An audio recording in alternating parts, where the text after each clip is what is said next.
नमस्कार, स्वागत है आप सभी का मुद्दा आपका में। मैं हूं प्रीति सिंह। वन्य जीव संरक्षण संशोधन विधेयक 2022 यानी wild life protection amendment bill गुरुवार को संसद से पारित हो गया। राज्यसभा ने कल इस पर अपनी मुहर लगाई, जबकि लोकसभा ने इसे मॉनसून सत्र के दौरान अगस्त महीने में ही मंजूरी दे दी थी। वन्य जीव संरक्षण संशोधन विधेयक पर एक संसदीय समिति ने भी विचार किया था। इस बिल के तहत लुप्त प्राय प्रजातियों के संरक्षण को मजबूत किया जा सकेगा और वन्य जीवों के अवैध व्यापार के लिए सजा बढ़ाई जा सकेगी। इस विधेयक का उद्देश्य वन्य जीवों और वनस्पतियों की लुप्त हो रही प्रजातियों के अंतरराष्ट्रीय व्यापार पर कन्वेंशन CITC को लागू करना और इसके द्वारा संरक्षित संकटग्रस्त प्रजातियों की सूची का विस्तार करना है। वन्य जीवों और वनस्पतियों की लुप्तप्राय प्रजातियों के अंतर्राष्ट्रीय व्यापार पर कन्वेंशन और international trade in endangered species of wild fauna and flora, जिसे CITES यानी साइट्स भी कहा जाता है, ये एक अंतर्राष्ट्रीय समझौता है जिसका पालन राष्ट्रीय और क्षेत्रीय आर्थिक एकीकरण संगठन स्वैच्छिक रूप से करते हैं। इसका मकसद ये सुनिश्चित करना है कि वन्य जीवों और वनस्पतियों के अंतर्राष्ट्रीय व्यापार के कारण उनके अस्तित्व पर संकट न हो। कन्वेंशन में शामिल विभिन्न प्रजातियों के आयात, निर्यात और प्रवेश संबंधी प्रक्रियाओं को लाइसेंसिंग प्रणाली के माध्यम से अधिकृत किया जाना जरूरी है। ये जानवरों के नमूनों को संरक्षित और विनियमित करने का भी प्रयास करता है। विधेयक साइट्स के इन प्रावधानों को लागू करने का प्रयास करता है और इस विधेयक पर हमने देखा कि सदन के अंदर चर्चा का जवाब देते हुए केंद्रीय पर्यावरण मंत्री भूपेंद्र यादव ने वन क्षेत्रों में रहने वाले लोगों और वन्य जीवों के संरक्षण पर जोर दिया और कहा कि देश का वन क्षेत्र लगातार बढ़ रहा है। इस विधेयक में केंद्र सरकार को एक ऐसा प्राधिकरण बनाने का अधिकार दिया जा रहा है जो संरक्षित प्रजातियों के निर्यात या आयात के लिए लाइसेंस देगा। बिल का मकसद पर्यावरण की रक्षा करना, तस्करी रोकना और देश की अर्थव्यवस्था को मजबूत बनाना है। मुद्दा आपका में आज बात हम करेंगे wild life protection amendment bill की और इसके प्रावधानों, इसके प्रोविजंस के बारे में जानेंगे। और इस पर चर्चा के लिए मेरे साथ मौजूद हैं 3 खास मेहमान। मेरे साथ जुड़ रहे हैं डॉक्टर शेखर कुमार नीरज, जो कि principal chief conservator of forest हैं, biodiversity conservation, government of Tamil Nadu. आपका बहुत बहुत स्वागत है डॉक्टर शेखर कुमार और शुक्रिया मेरे साथ इस चर्चा में जुड़ने के लिए। मेरे साथ राजीव मैथ्यू जुड़ रहे हैं, जो कि फॉर्मर एक्सपर्ट मेंबर हैं, Telangana state biodiversity board and wild life consultant. आपका भी बहुत बहुत स्वागत है मैथ्यू सर। इसके अलावा उर्मी गोस्वामी, सीनियर जर्नलिस्ट, मेरे साथ इस चर्चा में जुड़ रही हैं। आपका भी बहुत बहुत शुक्रिया और स्वागत उर्मी मेरे साथ इस चर्चा में जुड़ने के लिए। पहले उर्मी आप ही से शुरुआत करूंगी और मैं समझना चाहूंगी, जब हम वाइल्ड लाइफ प्रोटेक्शन की बात करते हैं, जो इस समय मैं कहूँ समय की बहुत बड़ी मांग है, बहुत बड़ी जरूरत है, ना सिर्फ भारत में ही बल्कि दुनिया भर में, इस दिशा में इस बिल का पास होना आप कितना अहम कदम मानती हैं? ये बिल पास होना तो काफी अहम है, स्पेशली अगर आप देखें कि आजकल मॉन्ट्रियल में कन्वेंशन ऑन बायोडाइवर्सिटी, जिसमें हम अपने वाइल्ड लाइफ और जो स्पीशीज हैं उसके प्रोटेक्शन के बारे में बात कर रहे हैं अंतर्राष्ट्रीय स्तर पर, तो उस दौरान ये बिल पास होना बहुत बड़ी चीज है। क्योंकि इस बिल का एक मकसद ये है, जैसे आपने कहा कि साइटिस के साथ उसको सिंक्रोनाइज करने का, ये भी है कि हमारे जो इंटरनेशनल जो प्रथाएं हैं, जो इंटरनेशनल एग्रीमेंट्स हैं, उसके साथ इसका जो सिंक्रोनाइज करना, वो हमारा एक बहुत बड़ा मकसद है इस बिल का। तो इसलिए आज मतलब कल इसकी पारित होना और इस समय इस महीने में इसको आइन बनाना, लागू करना, ये बहुत बड़ी चीज, बहुत बड़ी उपलब्धि है। उपलब्धि नहीं बोलूंगी, पर बहुत बड़ा कदम है। बिल्कुल। और जैसे आपने बोला कि इसका एक बहुत बड़ा लक्षण है इसकी तस्करी बंद करने का, इसका और वाइल्ड लाइफ के संरक्षण के लिए। तो ये दोनों चीजें के लिए और ये एक अहम कदम है। दूसरी बात जो मैं कहना चाहूंगी कि इस बिल के तहत एक ऑफ कोर्स ये थोड़ा सा कंट्रोवर्शियल है अपने एंड पर, कि सेंटर को थोड़ा ज्यादा राइट्स दिए गए हैं और कि वो कैसे डिसाइड करें ऑन प्रोटेक्शन। बट अगर आप देखें जो सिचुएशन है, जो एलियन स्पीशीज का smuggling, invasion of alien species और smuggling of extinct of protected species का जो प्रॉब्लम है हमारे देश में, specially in the north east, इस बिल के तहत उसको हम थोड़ा उस पर रोक ला पाएंगे। और बिल्कुल, ये इसके जो लिए बात आप उर्मी आपने उठाई हैं, जो सेंटर को ज़्यादा पावर देने की बात है, क्या ऐसे कंसर्न्स रहे हैं? और हमने देखा कि जब पार्लियामेंट के अंदर, संसद के अंदर, चाहे वो लोकसभा में और उसके बाद अब राज्यसभा में चर्चा हुई हो, अलग अलग दलों ने अपने कंसर्न्स उठाए हैं, लेकिन इसको वाइल्ड लाइफ प्रोटेक्शन की दिशा में बहुत ज़रूरी माना है। सभी इस पर एक तरह से सर्वसम्मति हमने देखी है। ये जो कंसर्न्स हैं इन पर भी मैं आपसे बात करूंगी, और आखिर किस सोच के साथ, क्योंकि हमने देखा कमेटी में भी इस पर विचार हुआ है, किस सोच के साथ ये बदलाव किया गया है, उस पर हम आगे बात करेंगे। थोड़ा सा मैं मोटे तौर पर चाहूंगी दर्शक जो इसके प्रोविजंस हैं वो समझ लें। डॉक्टर शेखर कुमार नीरज, आप इस बिल के पास होने को कितना जरूरी मान रहे हैं वाइल्ड लाइफ प्रोटेक्शन की दिशा में? जो इसके प्रोविजंस हैं, जो इसके प्रावधान हैं, क्या बड़े बदलाव हैं आपकी नजर में उनमें? धन्यवाद। ये बहुत दिनों के बाद ये संशोधन एक आया है। सबसे इससे बड़ा जो संशोधन था वो 2006 में हुआ था। 2006 में, जी। आज करीबन 16 सालों के बाद ये संशोधन, जो जिसको बड़े स्तर का संशोधन कहते हैं, वो लाया गया है। लेकिन मैं कहूँगा कि, और मैंने, अगर आपको ध्यान होगा कि अप्रैल या मई के महीने में हम लोगों ने एक चर्चा यहाँ पे की थी, जी। उसमें मैंने कुछ बिंदु और कुछ अपने शब्द इसमें जाहिर किए थे कि ये क्या इतना अच्छा मौका है जिसमें बहुत ज़्यादा जो मौलिक कमियां हैं इस एक्ट के अंदर, और जो जो मुश्किलें पैदा करती हैं इसको कार्यान्वित करने में ग्राउंड लेवल पे, स्तर लेवल पे, उसको इस मौके में हम फायदा उठाते हुए हम कमियों को दूर कर सकते थे और कर सकते हैं अभी भी। और तो हम इसको शायद कहीं ज़्यादा प्रभावी बना सकते हैं थे। तो उस हिसाब से देखा जाए तो मैं थोड़ा सा इसमें तकनीकी कोण ले रहा हूँ इसमें, और थोड़ा सा प्रांतिक कोण भी ले रहा हूँ, तो उसकी अनुमति आपके साथ आपसे। इसमें ये है कि कुछ जैसे जो मेजर प्रोविजन जो मैडम ने भी अभी बताया, वो परियोजन तो आगे थोड़ी साइटिस के जो समझौता है उसको कार्यान्वित करने के लिए जो थोड़े बहुत हमने इसमें प्रयास किए, लेकिन इससे बहुत ज़्यादा प्रभाव ग्राउंड लेवल पे शायद ना पड़े, क्योंकि बहुत सारे मौलिक इसमें कमियां हैं। बहुत ज़्यादा शायद इतना समय भी नहीं हुआ कि बहुत ज़्यादा मैं उसको एक्सप्लेन कर सकूं। ऐसे हम लोगों ने, काफ़ी सारे अधिकारियों ने भी, और जो लोग इसको जिसकी जानकारी रखते हैं, उन्होंने अपना मिनिस्ट्री को सबमिट भी किया था, उस पर भी गौर फरमाया गया था। आई थिंक उसके बाद उसकी काफ़ी अच्छी चर्चा भी हुई थी पार्लियामेंट के अंदर। बट मैं कहूँगा कि कुछ मेजर जो जो मौलिक कमियां थी वो वैसे ही रह गई हैं। जैसे डेलीगेशन ऑफ पावर्स हैं, चीफ वार्डन के पास जो जो जो उनको बहुत सारे और पावर की जरूरत होती हैं, वो इस प्राधिकरण की जरूरत होती है, वो उसमें अभी भी नहीं है। जैसे सेक्शन जो 12वां खंड है उसमें, 39वां खंड है उसके अंदर, जो डेलीगेशन 52 के अंदर जो आप कर सकते हैं, आप जो पुलिस को डेलीगेशन कर सकते हैं, क्योंकि जो तस्करी और जो बहुत अवैध व्यापार होता है जिसकी वजह से लुप्त होती हैं प्रजातियां, वो ज़्यादातर शहरों में और सीमाओं के पास होता है, तो उनको ये डेलीगेट करना। उसके बाद सेंट्रल जो अथॉरिटी के पावर को बढ़ाना, ताकि जो साइटिस की बात कर रहे हैं, और जो साइटिस जो नॉन नेटिव गैर देशी जो प्रजातियों को एड्रेस करेगा, उनके इशू को, जो बहुत बड़ा होता जा रहा है, बहुत ज़्यादा बड़ा होता जा रहा है, और बड़ा होगा भी। जैसे हमारी इकोनॉमिक पावर बढ़ते जा रहे हैं, हमारे पर कैपिटा इनकम बढ़ता जा रहा है, वैसे ही देखेंगे तो आपका इसकी डिमांड और इसकी सप्लाई बहुत बढ़ती जा रही है, और काफ़ी अब ये मामला थोड़ा बहुत ज़्यादा गंभीर हो गया है। तो इसको एड्रेस करने के लिए साइटिस के जो प्रोविजंस होते हैं उसको रखने के लिए यहाँ पे हमने थोड़ी तो हमने समन्वय लाने की इसको कोशिश की है, लेकिन उसको बहुत ज़्यादा और बढ़ाने की विस्तार करके, उसको अनुसूची के बतौर ला करके, और डिफरेंट अनुसूची उनका जो बनेगा साइटिस के चैप्टर का या प्रोविजन का, उसको जो हमारा जो डिफरेंट खंड है, जैसे 42 से आप 49 रख लें, और फिर 50 से 55 जिसमें आपको पनिशमेंट देने का भी प्रयोजन है, इन सब के साथ एक आपको सामंजस्य लाना पड़ेगा।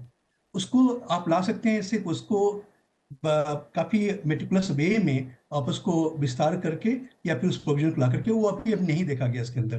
तो अगर हम ला भी देंगे कल, तो क्या होगा, अनिश्चितता का और बढ़ेगा प्रभाव इसमें।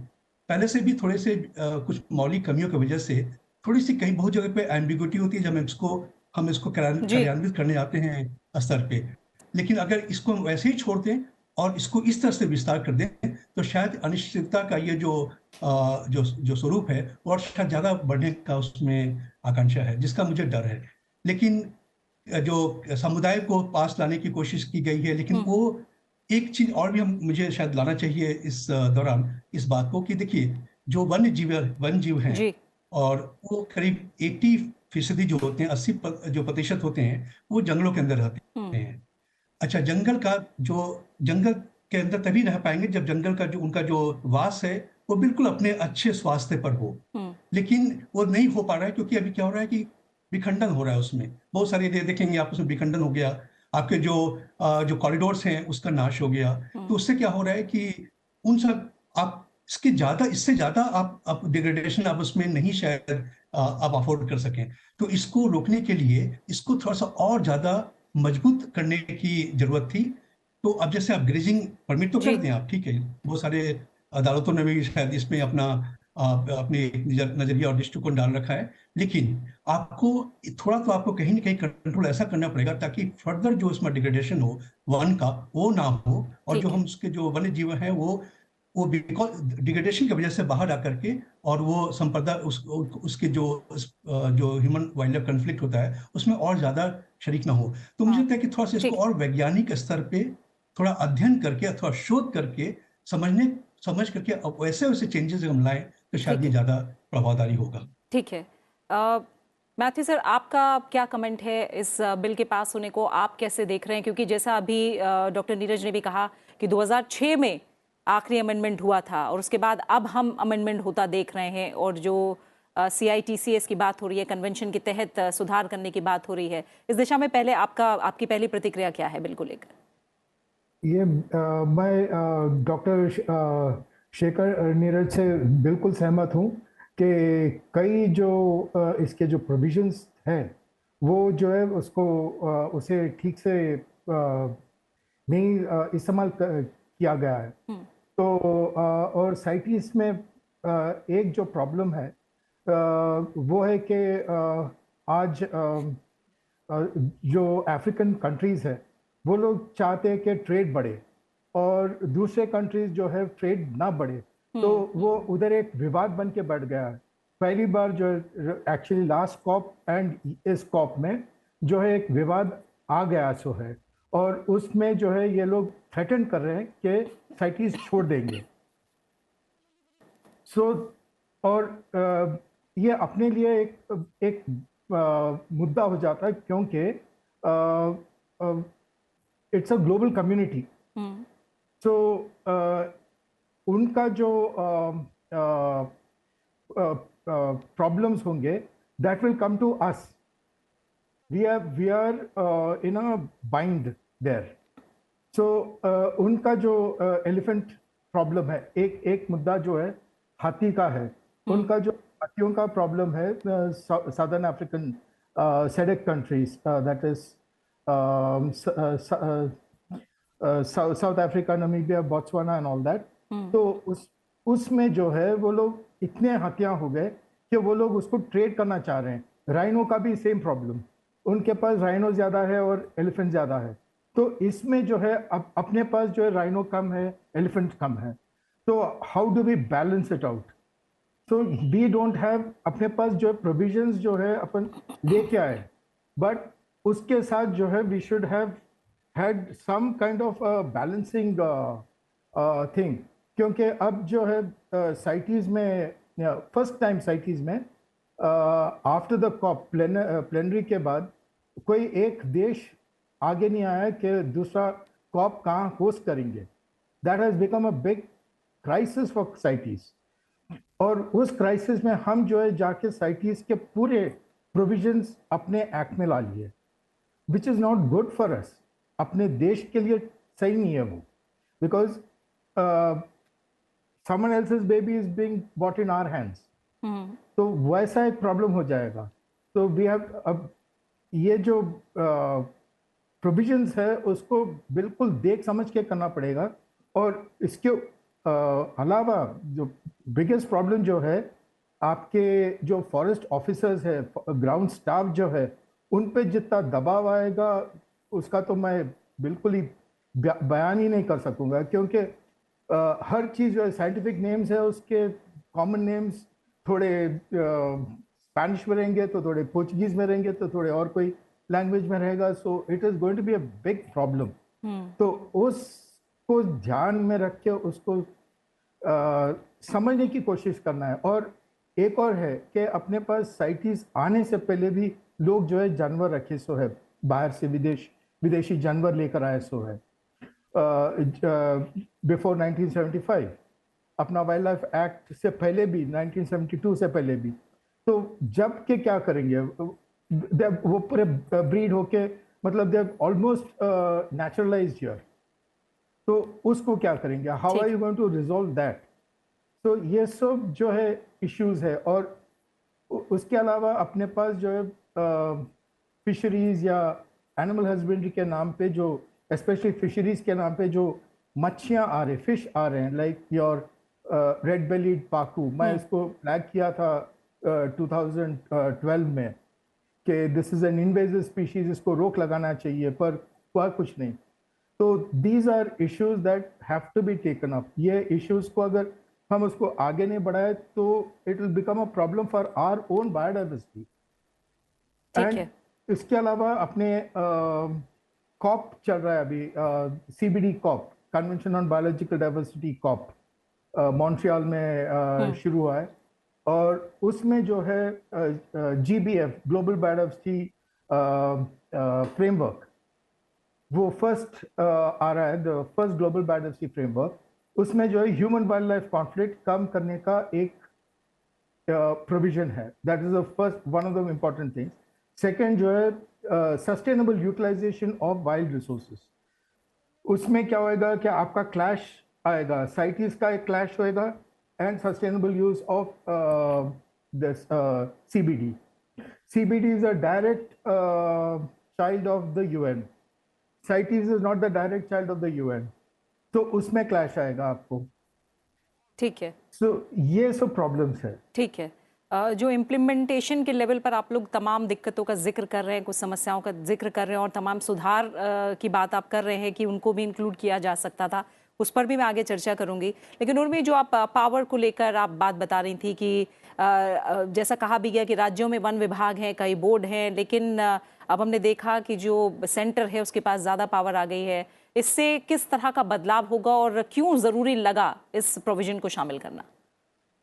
एक कारण है क्योंकि वो जो जिसको बोलते हैं कलिंग ऑफ स्पीशीज, कभी कभी हो जाता है कि कोई स्पीशीज है जिसको हम एंडेंजर्ड या शेड्यूल्स में रखते हैं, जो कानून में है शेड्यूल्स में, पर वो उनकी जब पॉपुलेशन इतनी बढ़ जाती है कि उनमें वो एक प्रॉब्लम के तहत में आ जाती है। सो जैसे सोचिए, जैसे पिछले साल केरला ने वाइल्ड बोर के लिए बोला था, तो वो उसके नंबर्स इतने बढ़ गए थे और जो प्रॉब्लम दे रही थी उसको प्रोटेक्शन नहीं चाहिए था, पर इंस्टेड उसका सिलेक्टिव, जिसको कलिंग बोलते हैं, या सिलेक्टिवली उनको मारना या शिकार खत्म करना। हाँ, एग्जैक्टली। उसका जो था वो उन्होंने एक परमिशन मांगी थी, सेंटर ने परमिशन नहीं दी थी। तो इसके पर कई और ऐसे भी सिचुएशंस आए हैं जब सेंटर ने बोला है कि आपको करना चाहिए, जैसे बिहार में हमने देखा है नीलगाय के साथ होता है, पर हर टाइम रिस्पांस उस तरीके से नहीं आता है स्टेट गवर्नमेंट से। तो ये जो पावर है एक्चुअली पहले स्टेट के पास होता था, वो इस आइन के तहत, इस संशोधन के तहत सेंटर के पास आ गया। इससे फायदा है भी जब एक्शंस आप सीमलेसली ले सकते हैं, पर प्रॉब्लम ये उल्टा प्रॉब्लम है कि कभी ऐसे होंगे जिस सिचुएशंस ऑन द ग्राउंड वो सेंटर नहीं असेस कर पाएगी और एक्ट कर पाएगी। ये भी एक प्रॉब्लम है। बट सबसे बड़ी चीज जो एक्चुअली जो उभर के आता है, जो इस एक्ट में शायद जैसे बाकियों ने बोला कि इस एक्ट में जो प्रॉब्लम्स हैं, जो इश्यूज एड्रेस नहीं हुए, सबसे बड़ी इशू ये है कि 2006 में लास्ट संशोधन हुई थी, आज 2022 है, मतलब 16 साल। इस 16 साल के टाइम में हम लोगों का जो रिपीटेडली, एक आपको देखना चाहिए कि आपके जो कानून है वो अप टू डेट है या नहीं, वो जो आपके एग्जैक्ट ग्राउंड में जो प्रॉब्लम्स हैं वो रिजॉल्व कर रहे हैं या नहीं। और उस मापदंड से आप देखिए तो शायद ये अमेंडमेंट वो असेसमेंट ढंग से नहीं करती है। वो जो आपके जो प्रॉब्लम्स हैं, बहुत सारे प्रॉब्लम्स हैं जिसको आपको you should have taken it into account. हम लोगों ने मतलब इस संशोधन में आपने देखा है कि इन्वेजिव स्पीशीज पर एक्शन लेना चाहिए, पर जैसे कि पहले मैथ्यू सर बोल रहे थे कि उन्होंने जब पहले जब इशू रेज की थी तब कोई एक्शन नहीं ली गई थी। अब जब आप रेज कर रहे हैं, maybe it's too late. तो एक जो लेसन हमें लेना चाहिए इस संशोधन से कि आपको टाइमली और कंटिन्यूअस असेसमेंट कि आपका कानून काम दे रहा है या नहीं, या ग्राउंड लेवल पर आपके जो गैप्स आ रहे हैं कानून। अब हम जैसे आपने अभी ये जो सेंटर की बात पूछी कि सेंटर के पास क्या राइट है और स्टेट से उन्होंने ले लिए। ऑन वन हैंड ये एक अच्छा स्टेप है क्योंकि centre can take a collective view, सिर्फ एक स्टेट लेवल एक लोकलाइज इशू नहीं है, it's a big larger problem of protection and of wildlife. पर ऑन द अदर हैंड ये एक लोकलाइज प्रॉब्लम भी है। आपने एक पूरा सिस्टम बदल दिया, अब ये सिस्टम सही चल रहा है या नहीं इसका एक असेसमेंट होना चाहिए। तो ये चीज कानून में तो आप नहीं कर सकते, पर साइड बाय साइड होना चाहिए कि कंटिन्यूस और टाइमली असेसमेंट कि ये कानून कैसे इम्प्लीमेंट हो रहा है, ये कानून इम्प्लीमेंटेशन में क्या इश्यूज आ रहे हैं, ताकि अगले बार जब हम संशोधन करें ये जो कमी है, ये जो ढांचे की इशू है, जो बेसिक वाइल्ड लाइफ प्रोटेक्शन की जो इश्यूज हैं वो हम रिजॉल्व कर पाए। ऐसा ना हो कि जैसे कि अभी इन्होंने बोला कि हम इस वक्त साइटिस के साथ इसको सिंक्रोनाइज कर रहे हैं, जबकि साइटिस में ही एक इंटरनल प्रॉब्लम उभर के आ रहा है। ठीक है, तो ये इशू आपको हमें आगे का देखना चाहिए, और मेरे ख्याल से वो सेंटर स्टेट का भी उसी ढांचे में हमें असेस करना चाहिए। कुछ 1 साल 2 साल के लिए आप देखिए कि कैसे चल रहा है और क्या इश्यूज आ रहे हैं, उसको हम कैसे एड्रेस कर सकते हैं। ठीक है डॉक्टर नीरज, जब हम साइटिस की बात कर रहे हैं तो हम जानते हैं ये कन्वेंशन 1973 में हुआ, 183 से ज़्यादा अब देश हैं। मैं थोड़ा समझना चाहूँगी, जब आप लोग इतने इश्यूज़ की बात कर रहे हैं, इम्प्लीमेंटेशन के लेवल पर किस तरह की दिक्कतें भारत जैसे देश में आती हैं उसकी बात कर रहे हैं, क्या हम कोई उदाहरण ले सकते हैं दुनिया के किसी देश से जहां वाइल्ड लाइफ प्रोटेक्शन की दिशा में अच्छा काम हो रहा हो और वहां के नियम हम फॉलो कर सके? कोई ऐसी सीख कोई देश देता दिख रहा है क्या? 1975 में आया था साइटिस और भारत ने उसको 1976 में साइन किया था, रेटिफाई किया था। और कंट्रीज जो देश हैं, जैसे दूर तो जाने की जरूरत नहीं है, जो हमारे साउथ ईस्टर्न कंट्रीज हैं, साउथ ईस्ट एशियन कंट्रीज जो हैं, उसमें मलेशिया की अगर आप लॉ देखें तो काफ़ी मजबूत है, प्रोविजंस काफ़ी स्ट्रॉन्ग है, और जो दंड हैं, जो डिटरेंस क्रिएट करता है, वो काफ़ी ज़्यादा हैं, इफेक्टिव हैं। और तो और इवन नेपाल ने जो अभी संशोधन किया था कुछ दिन पहले, उसमें भी उन्होंने काफ़ी अपने प्रोविजंस को स्ट्रॉन्गर बनाया है इस रिगार्ड में, जो इंटरनेशनल ट्रेड होता है उसके रिगार्ड में। भूटान पहले से भी काफ़ी मजबूत रहा है। थाईलैंड में काफ़ी व्यापार होता है, तो थोड़ा उनके बीच के होते हैं, उनके जो तरीके होते हैं। कुछ प्रजातियों को लेकर इवन चाइना ने भी अपने काफ़ी कुछ मजबूत बनाया, जैसे स्नो लेपर्ड जो बर्फीली तेंदुआ है, जो भारत में भी है, चाइना में सबसे ज़्यादा है पूरे वर्ल्ड में। तो वहाँ पे उन्होंने काफ़ी स्ट्रॉन्ग मेजर्स लिए हैं, क्योंकि ये बहुत ज़्यादा अंतर्राष्ट्रीय तस्करी और अंतर्राष्ट्रीय व्यापार का एक प्रजाति है उसमें इन्वॉल्व, और काफ़ी डिक्लाइन हुआ था। और ऐसे जगह पे रहता है वो 15,000 16,000 फीट पे, 12, 13, 14,000 फीट पे, कि वहाँ पे कब क्या होता है मालूम नहीं पड़ता, क्योंकि ये कोई विभाग भी नहीं होता जो वहाँ पे कंट्रोल कर सके, देख सके इसको। तो ऐसे के लिए इन सभी जैसे प्रजातियों के इनका व्यापार में बहुत ज़्यादा उपयोग है, उसको देखने के लिए इन सब देशों ने हमारे एशिया के अंदर ही काफ़ी बड़े मजबूत उपाय लिए हैं और संशोधन कर करके अपने लॉ को और एक्ट्स को उन्होंने स्ट्रॉन्गर बनाया है। जी। एक आपको मैं एग्जांपल, एक उदाहरण दूं कि क्यों मैं मानता हूं कि मौका हमने और अच्छे से इस्तेमाल करना था। अब आप देखिए, जो वनस्पति हैं, जो प्लांट्स हैं, जो वो हैं, हमने 1979 में इसमें जो रखा था, जो अनुसूची 6 है उसमें प्लांट्स हैं और सिर्फ 6 प्लांट्स हैं। वो 1979 में हमने उसका जो भी अध्ययन करके BSI के संपर्क से हमने किया था, वो आज तक उस चीज को हमने वापस से कभी उसका रिव्यू नहीं किया। ये एक बहुत अच्छा मौका था ये तो। अच्छा, बिल्कुल, प्लांट का यानी जो जी। जो जो जो जो जो वनस्पति का जो व्यापार है वो जी। तो और ज्यादा कॉम्प्लिकेटेड है, क्योंकि वो ठीक है। तो फॉर्मुलेशन में जाता है, वो ऐसे से मिक्स होकर जाता है कि हमको पता भी नहीं चलेगा। हमारे पास इतनी तकनीकी ना इतनी क्षमता है, ना हमारे पास उस तरह की मॉडर्न बिल्कुल, जैसा आप इक्विपमेंट्स कह है रहे हैं, रिव्यू कर करने का एक सके। मौका था जिसे और बेहतर तो तरीके से वो इस्तेमाल हमने किया जा कर दिया। सकता था। समय की थोड़ी कमी और है। आप डॉक्टर शेखर कुमार नीरज, माफ कीजिएगा, समय की कमी है। आपका बहुत बहुत शुक्रिया। उर्मी गोस्वामी आपका, और मैथ्यू राजीव आपका भी बहुत बहुत शुक्रिया मेरे साथ इस चर्चा में जुड़ने के लिए। जाहिर तौर पर 16 साल बाद एक अमेंडमेंट आया है और वाइल्ड लाइफ प्रोटेक्शन बिल को लेकर जब हम बात कर रहे हैं, इस दिशा में एक मैं कहूँ कि रिव्यू हुआ, संसद में अच्छी चर्चा हुई, जिसके बाद दोनों ही सदनों से ये बिल पास हो गया है। भारत जैसा विशाल देश जहां लगभग 75,000 प्रजातियां के जीव हैं, 45,000 वनस्पतियां पाई जाती हैं, जिनमें से अब काफी विलुप्त होने की कगार पर पहुंच चुकी हैं। जाहिर तौर पर वहां वाइल्ड लाइफ प्रोटेक्शन की दिशा में तेजी से काम करने की जरूरत है, लेकिन तमाम ऐसे इश्यूज हैं जैसे चर्चा में सामने आए हैं जिन पर और ध्यान दिया जा सकता है आगे, ताकि जो जमीनी स्तर पर इम्प्लीमेंटेशन है इस कानून को लेकर वो अच्छी तरह से हो सके, जन जागरूकता भी बढ़े, कानूनी प्रावधान पूरी तरह से दुरुस्त हो, ताकि वाइल्ड लाइफ प्रोटेक्शन की दिशा में हम सख्ती से और कहें अच्छी तरह से आगे बढ़ पाएं और इनको सुनिश्चित किया जा सके कि ये सभी जो स्पीशीज हैं वो सुरक्षित रहें। इसी के साथ मुद्दा आपका में फिलहाल इतना ही। अपना अच्छे से ख्याल रखिए और मुझे दीजिए इजाजत। नमस्कार।